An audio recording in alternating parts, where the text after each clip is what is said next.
Orc woman for sale, until the merchant betrayed the buyers. The market had come for spectacle. Torchlight burned across wet cobblestones, buyers shouted over one another, and iron chains clinked like cruel music. At the center of the auction platform stood an orc woman, tall, broad-shouldered, bruised and silent, with blood at her lip and fury still burning in her eyes. Even half-drugged, she looked less like a prisoner and more like something the whole crowd feared to touch. Tomas, a poor merchant hired to keep the ledgers, tried not to look at her for long. Then one noble laughed and reached for her face. Everything changed. The merchant's hammer never struck. Tomas moved first, slamming the ledger into the buyers, and cutting the orc woman's chains with his own trade knife and shoving her toward the wagon gate. Behind them, the crowd erupted in rage, and before they cleared the square, she pressed a stolen dagger to his throat. Tomas had never wanted to be the kind of man who stood beside chains and called it work. But hunger had a way of sanding down pride. Debt had a way of turning disgust into routine. He was 32, thin from too many skipped meals, broad-handed from wagon repairs and grain lifting, and so ordinary that most people forgot his face the moment he lowered his eyes. He traveled from town to town, buying cracked tools, old harness leather, worm-bitten grain sacks, and anything else that richer merchants considered beneath them. Sometimes, when coin ran too low, he hauled uglier cargo under uglier contracts, and told himself he was only moving goods, not choosing what the world was. That lie had carried him all the way to the auction square. Now it had shattered. He drove the wagon into the dark pine road with both hands shaking on the reins. Behind him, the orc woman lay half-curled beneath a torn canvas sheet, one chain, still hanging from her wrist, the broken length clattering whenever the wheels struck stone. She had not thanked him. She had not asked why he had done it. The moment they passed through the rear market gate, she had seized a dropped dagger from the wagon bed and pressed it hard enough to his throat to draw blood. "Try to sell me again," she had said, her voice rough with poison and fury, "and I will open you from neck to belly." Tomas had swallowed and kept driving. "Then don't sleep," he answered quietly. That seemed to unsettle her more than pleading would have. Near midnight, he turned off the road and guided the horse through marsh grass and black trees toward an abandoned charcoal burner's hut he used once during a winter storm years ago. It leaned badly to one side, with a moss-sunk roof and a door that only shut if lifted first, but it had walls, a hearth, and no neighbors close enough to ask questions. Tomas brought the wagon behind it, killed the lantern, and waited. The orc woman climbed down on her own, though she nearly fell when her boots touched the ground. She was larger than any woman he had ever seen, built like a war statue chipped by cruelty and exhaustion. Even poisoned and bruised, she held herself with dangerous pride. Her green skin was marked with fading paint beneath the dirt, and a Tuesday, her shoulder partly hidden by a torn collar. Tomas caught sight of a burned tattoo, as if someone had tried to erase a symbol that mattered. Inside the hut, tension filled every corner. Tomas lit the fire slowly, speaking only when necessary. He placed water near the hearth, then a heel of bread, dried meat, and the last of his onion stew. He did not hand them to her. He left them, within reach, and stepped back. She watched him with open suspicion. "Humans do not break profit for mercy." "Most don't," Tomas said. "And you?" He stared into the weak firelight. "I was trying to remember what kind of man I was before I stopped asking." She said nothing after that, but she did eat. As the hours passed, Tomas began noticing things that did not fit the story of a common captive. Her hands were scarred like a trained fighter's, not a laborer's. A broken ring of black metal still clung to one finger beneath grime, too fine for anything sold in roadside markets. Her speech, though cold, carried command in it. Even the way she studied the hut, Windows, exits, corners, roofline felt less like fear and more like battlefield instinct. Then, sometime after midnight, when the fire had sunk low, and she thought, "He must sleep," Tomas heard her whisper into the darkness, in a language he did not know. The words were low and trembling, almost like prayer. He did not understand them, but one sounded different from the rest. Not a name spoken in grief, a title spoken with pain. Outside, somewhere deep in the forest, a horn called once. The orc. Woman lifted her head sharply, and Tomas understood, with a cold weight settling into his stomach, that the crowd had not wanted just any orc woman back. They were already hunting someone important enough to make the night itself feel dangerous. By morning, the hut smelled of smoke, damp wood, bitter herbs, and the iron-sharp trace of blood. Tomas woke before sunrise, not because he had rested, but because he had learned long ago that fear never slept late. The orc woman was already awake. She sat upright near the hearth with the stolen dagger still in hand, her broad back straight despite the fever that had left sweat along her brow. Firelight carved her into something fierce and half-mythic, but her breathing was too shallow, too careful. She was hiding pain badly. Tomas said nothing at first. He only fed the fire, set a small pot of water to warm, and knelt beside his satchel. From it, he took a needle, clean thread, strips of linen, and a bundle of dried marsh leaf he used for infected cuts in horses and men. When he looked up, she was watching him with the same cold warning in her eyes. "If I meant to bind you," he said quietly, "I would have done it while you were half dead." Her grip tightened on the dagger. "And if I let you come near—" "Me? That does not mean I trust you." "I know." That answer seemed to catch on something inside her. She expected argument. She expected human pride. She did not know what to do with calm. When he asked to see the wound beneath her ribs, she refused. When she tried to stand, her legs almost failed. Tomas did not rush forward. He only waited, one hand half lifted but not touching. After a long, humiliating silence, she sat back down on the rough blanket with a low breath of anger. Anger at him, at weakness, at needing anything. At last she pulled the torn cloth aside. The blade wound had been cleaned once before, but not by a healer's hand. Whoever cut her had known exactly how to keep her alive and suffering. The flesh around it was angry and swollen, and dark veins of poison still faintly shadowed the skin. Tomas frowned. This was done carefully. Her eyes narrowed. Meaning they wanted you able to breathe, not able to run. For the first time, something flickered across her face that was not only suspicion, it was recognition, not of the wound, but of him. A poor merchant should not have noticed that. He cleaned it while she bore the pain in stony silence, jaw clenched so hard a muscle jumped in her cheek.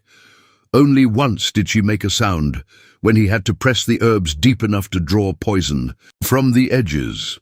Even then it was not a cry, it was a furious breath dragged through her teeth, like she would rather bite pain in half than show it. Tomas stitched steadily, his hands practiced from mending harness leather, torn palms, split flanks on draft animals, and the thousand little violences of poor life. He was gentle without making gentleness into a performance. When he finished, he set the bowl aside. "You need rest. I need strength. You need both." That almost earned him the dagger again, but she let it pass. The day settled into a rhythm neither of them chose, and both slowly obeyed. Tomas fetched water from the marsh edge, checked the snare line, and returned with one lean rabbit and a handful of bitter roots. He cooked broth thin enough to stretch, thick enough to warm, and left the larger portion near her. She stared at it for a long moment before asking, "Do human men always starve themselves to appear noble?" Tomas, crouched near the door, repairing a cracked harness strap, did not look up. "Only the foolish ones." "And which are you?" He gave the smallest shrug. Still deciding. It was the nearest thing to humour the hut had seen, and to his surprise, the corner of her mouth almost moved. Not quite a smile, something rarer, a moment when the iron inside her loosened just enough to prove it was not all she was. That night the fever came harder, rain tapped at the broken roof. Wind hissed through the trees. The Orc woman muttered in her sleep, low and urgent, speaking in Orcish too fast for Tomas to follow. He caught no full meaning, only the shape of distress. Once she reached blindly for a weapon that was not there. Once she said a name, or perhaps a title, with such grief in it that Tomas stopped breathing for a second. He sat beside her until dawn, cooling her skin with damp cloths, forcing bitter tea between her lips when she could swallow, adding wood to the fire, one careful piece at a time so the warmth would last. Near morning, the hut grew colder. Tomas looked down at his own blanket, the only thick one he owned, patched 3 times and still good enough to matter. Then he looked at her shaking shoulders. He did not think long. He covered her with it and moved to the far wall with only his coat. By sunrise, his hands were stiff with cold. When she woke, she understood immediately. Her gaze moved from the blanket to Tomas, sitting half-curled against the boards, pale from a sleepless night, his fingers red from chill as he sharpened a kitchen knife that was barely worth sharpening. He did not mention what he had done. He only asked, "Can you keep broth down today?" She looked at him for a long time before answering, "Yes." Later, when the rain eased, she asked for water in Orcish, perhaps to test him, perhaps by habit. He misunderstood completely and handed her the salt pouch. For the first time, she laughed, short, rough, disbelieving, but real. It transformed her face so suddenly that Tomas nearly dropped the cup in his hand. She corrected the word, slower this time, and made him repeat it until his accent was less terrible. In return, he showed her how low-road traders sealed flour sacks with waxed gourd to keep out marsh damp. She called it a weak people's trick, then admitted after a pause that it was clever. By the 3rd morning she could stand without swaying. By the 4th, Tomas woke to the sound of wood striking air. He stepped outside and found her in the grey dawn, practicing with a stripped tree branch as though it were a spear. Every motion was controlled, efficient, beautiful in a dangerous way. She pivoted on bruised legs and drove the branch into a stump hard enough to split rotten wood. Even weakened, she moved like someone trained to command violence, not fear. Tomas stood still. She pulled the branch free and glanced toward him. "You look surprised." "I keep making the mistake," he said, "of thinking you are injured." Her expression sharpened, as if she heard the truth beneath the words. He was no longer just seeing someone he needed to protect. He was beginning to understand how small he truly was beside whatever world she came from. That evening, while checking the marsh edge, Tomas found fresh boot prints in the wet soil, deep, ordered, and too disciplined to belong to wandering hunters. He crouched beside them, his stomach tightening. Searchers. Close. When he returned to the hut, she read the answer in his face before he spoke. Silence passed between them, tense and immediate. "We leave tonight," Tomas said. At first she looked ready to refuse him on principle alone. Then, distant through the trees, came the faint ring of bridles and the muffled bark of men calling to one another. Her eyes narrowed. She rose, slower than she wanted him to notice. Outside, the forest darkened into blue shadow. Tomas lifted the packs and stepped toward the path. She followed, but only for a few paces before the weakness she had denied caught her on the uneven ground. Her body tilted once. Without a word, Tomas offered his shoulder. She stared at it as if the gesture itself were more dangerous than the riders behind them. Then, with visible reluctance and something more fragile beneath it, she let a fraction of her weight rest against him. Together, they disappeared into the trees. The forest road narrowed as they climbed into the older hills, where the trees grew. taller, the air colder, and even the birds seemed less willing to sing. Tomas chose forgotten paths used once by charcoal men, trappers, and smugglers too poor to leave maps behind. They moved carefully now, with the quiet rhythm of two people who had stopped wasting strength on pointless mistrust. At dawn, he checked the ground for tracks. At noon, she scanned the ridgelines. At night, he built small hidden fires, and she took first watch without being asked.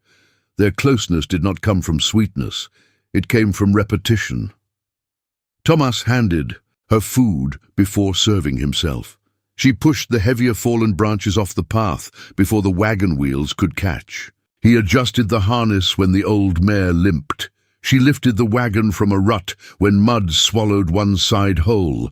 Small things, necessary things, but they began to shape a kind of safety between them.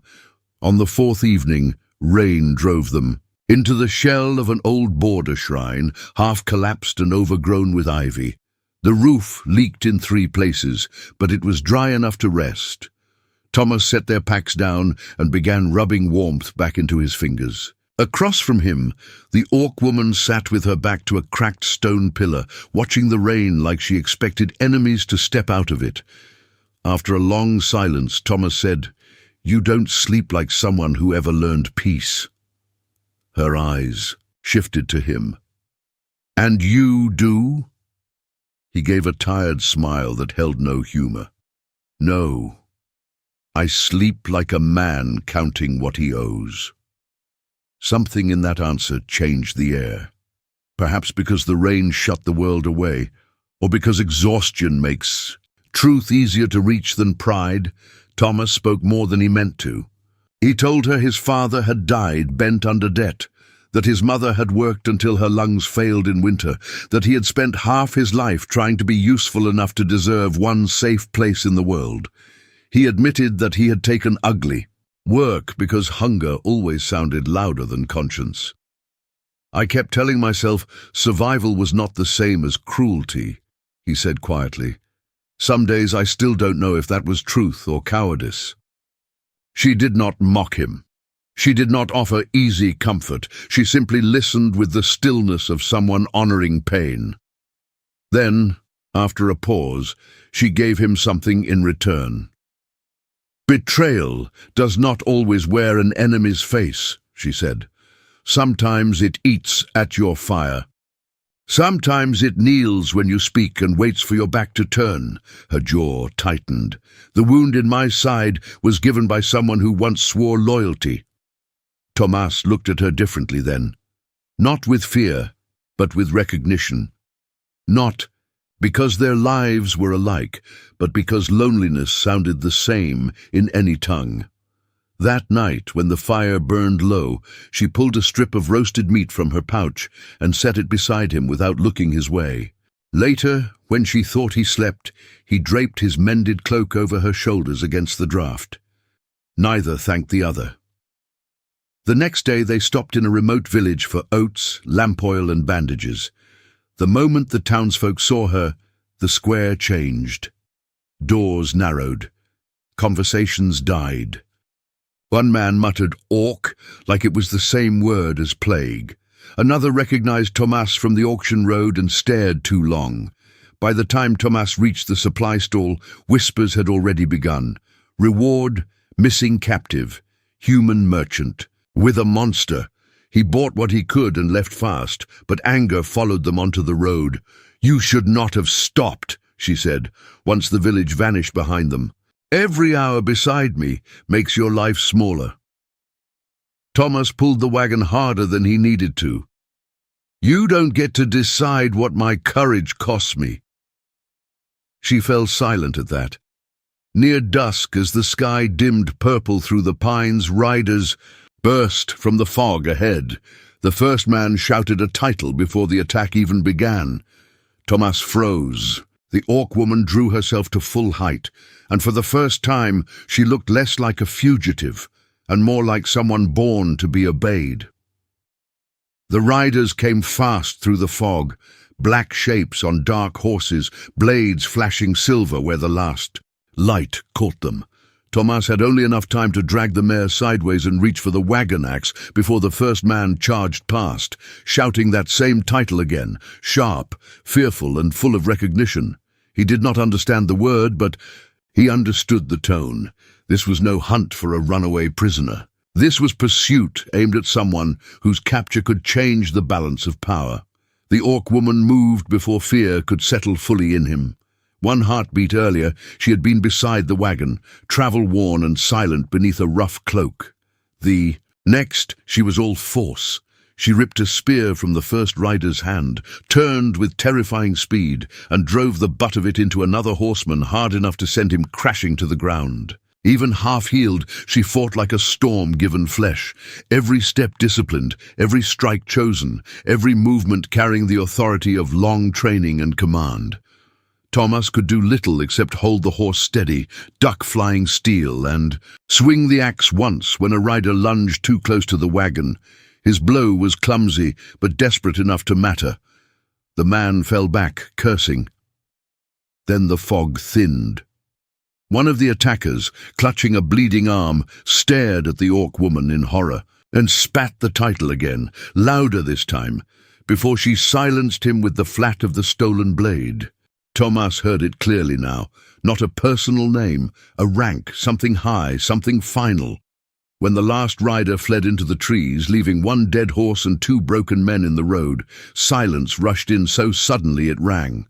Tomas stood there, breathing hard, the axe hanging useless in his hand, while the orc woman remained motionless in the center of the road, chest rising and falling, eyes still sharp with battle fire. "Tell me," he said. She did not answer at once. Blood darkened the bandage at her side again. Rain misted through the branches. Somewhere far below in the valley, a horn answered another. At last, she looked at him fully, and whatever mask she had worn these past days seemed to settle into something. Colder, older, heavier than simple caution. "My name is Varka," she said, "daughter of Chief Dromak of the Iron Tusk clan." Tomas said nothing. "I led the southern war bands after my father lost the use of his sword arm. I sat in treaty councils. I broke 2 mountain rebellions.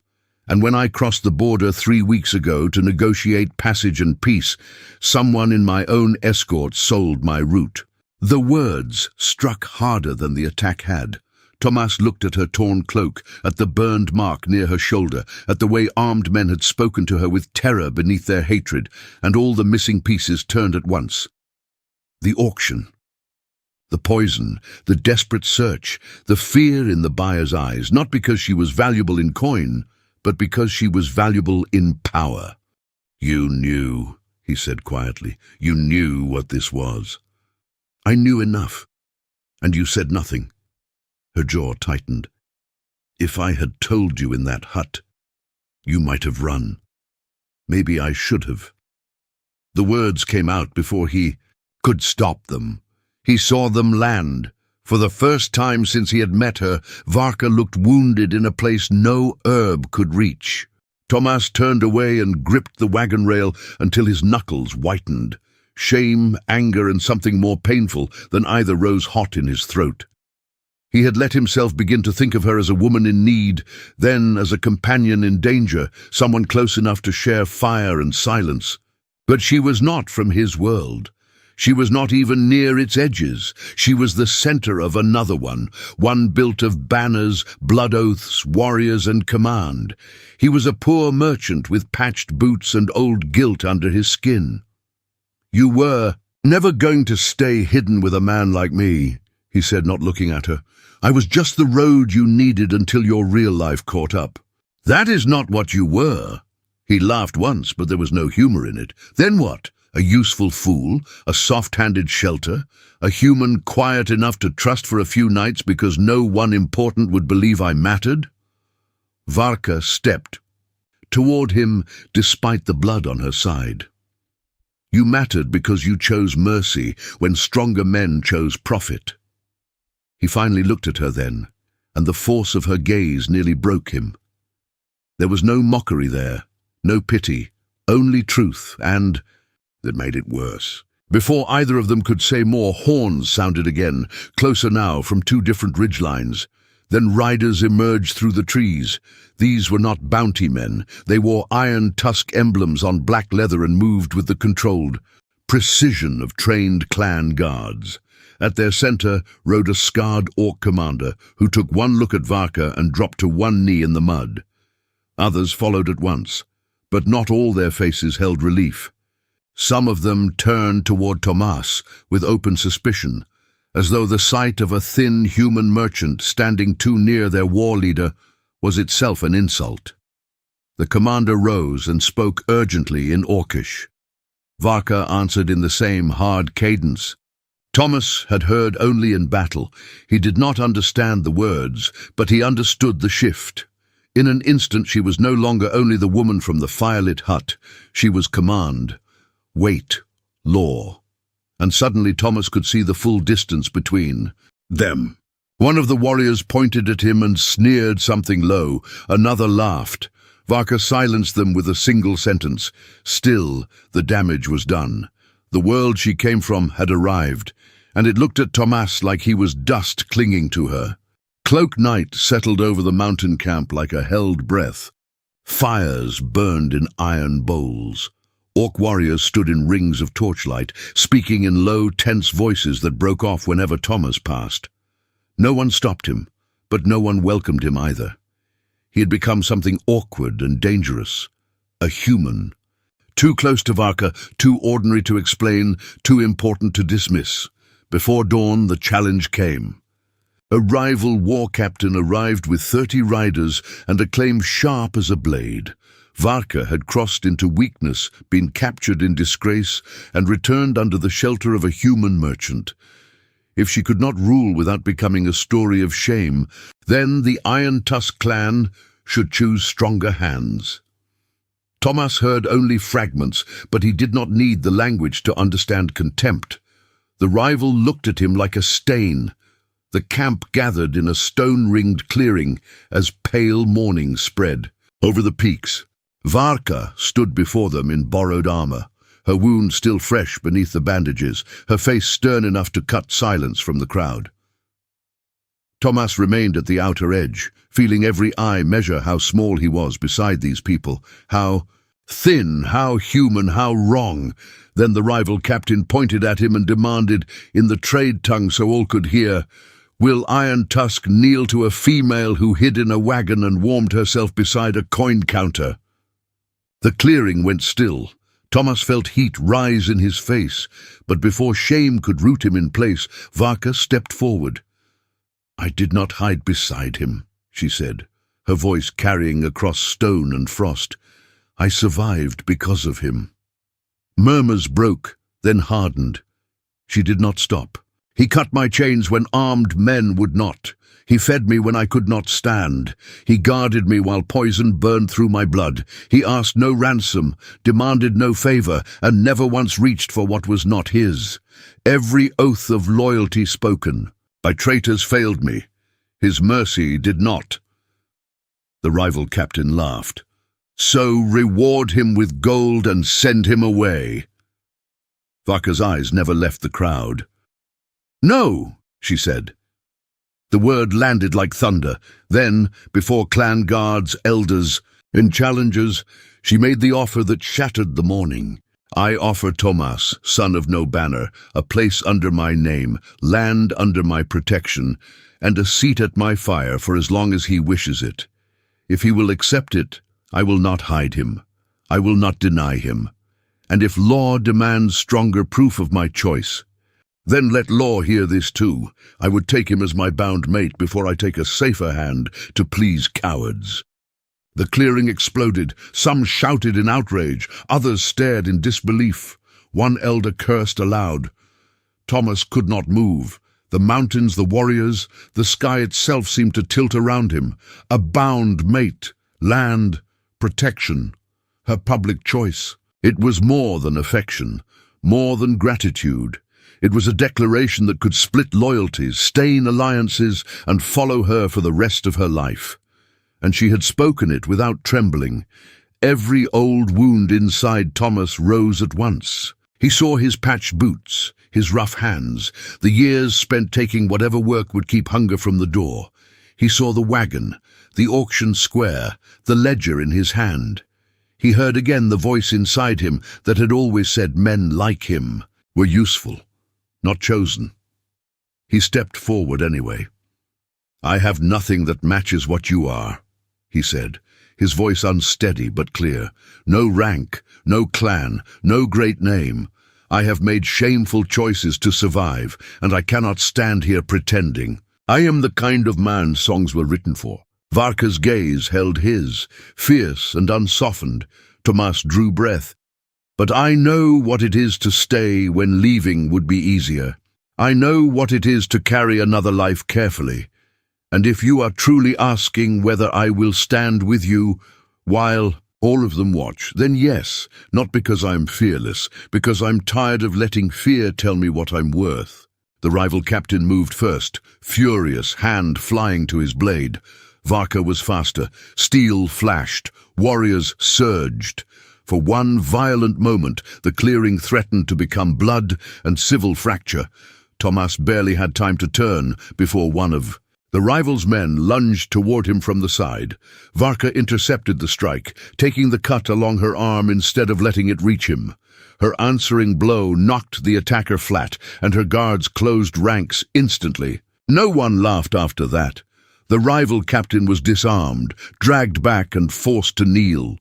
The challenge had broken in plain sight, not cleanly, not without cost. Blood ran down Varka's forearm, dark against iron and green skin, while Tomas stood in the middle of the storm she had chosen to enter for him. And at last he understood. She was not offering him a dream. She was offering him a place in a difficult, dangerous, hard-won future. So when she turned back to him, bleeding and unbowed, he did not lower his eyes. He stepped to her side. Spring reached the iron-tusk highlands, slowly, as if even the mountains needed time to believe winter had truly loosened its grip. Snow withdrew from the slopes in silver threads. Black stone emerged beneath thawing earth. The winds lost some of their cruelty. And in the stronghold above the eastern pass, life reshaped itself around wounds that had not fully closed, but no longer bled the same way. Varka kept her place, not easily, not cleanly. The rival captain who had challenged her was stripped of command and bound to judgment before the clan elders, but the deeper danger had never been only one man. It had been the rot behind him, the quiet ambition, the secret bargains, the willingness to sell honor for advantage. That poison had to be dug out slowly. Some officers were removed, some old alliances cracked. A few never forgave her for choosing, a human publicly, and perhaps never would, but none of them could deny what followed. Trade roads that had once closed in fear began to open under her rule. Border raids lessened. The trafficking ring that had helped move her through the auction route was exposed piece by piece, its human partners dragged into light, its coin trails broken, its safe houses emptied. In that, Tomas proved useful in ways swords never could. He knew the roots of petty merchants, the lies of ledgers, the habits of men who hid greed behind contract seals. He remembered faces others overlooked. He noticed missing entries, changed stamps, wagons that carried too much weight for their listed goods. Quietly, patiently, he helped unravel the same world that had once swallowed him. He did not become a warrior. He did not become noble in the storybook sense. He remained what he had always been at the core, a working man with careful hands, stubborn endurance, and a gift for seeing what suffering looked like before it spoke. He repaired harness and axle pins in the lower yard when needed. He learned the names of stable hands, cooks, guards, and servants others passed without notice. He sat through counsel when Varka asked it of him, and kept silent when silence was wiser. In time, even some who had mocked him began to understand that there was a steadiness in him their world did not often produce. In private, Varka changed too. Not in strength. Never there. She remained formidable, broad-shouldered and sharp-eyed, a ruler whose voice could still still a hall. But with Tomas, something guarded inside her had eased. At night, after the long burden of command, she came to the hearth rooms without armor, without titles, and let silence be gentle.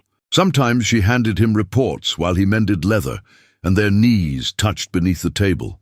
Sometimes he changed the bandage on the scar she had taken, protecting him in the clearing, and neither of them spoke because no words could improve the truth of that moment.